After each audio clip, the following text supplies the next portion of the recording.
Журналистки и телеведущие крымчанки Анастасии Рингис российские власти Крыма запретили въезд на полуостров. Анастасия Рингис ехала к больному отцу.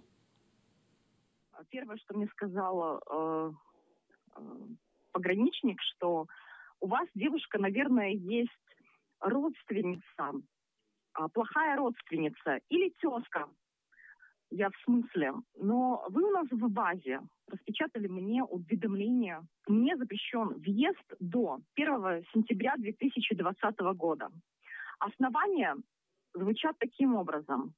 Эта статья расшифровывается таким образом, что это необходимо в целях обеспечения обороноспособности или безопасности государства, либо общественного порядка, либо защиты здоровья населения. Я сначала рассмеялась, потому что мне кажется, что Анастасия Рингис вряд ли может быть препятствием для обеспечения обороноспособности такой мощной военной державы, как Российская Федерация. Честно говоря, для меня был очень неожиданный этот отказ, потому что 3 дня назад я пересекала границу, и не было никаких проблем. Мой отец находится сейчас в больнице, его только прооперировали, и я, в общем-то, ехала по своим семейным делам.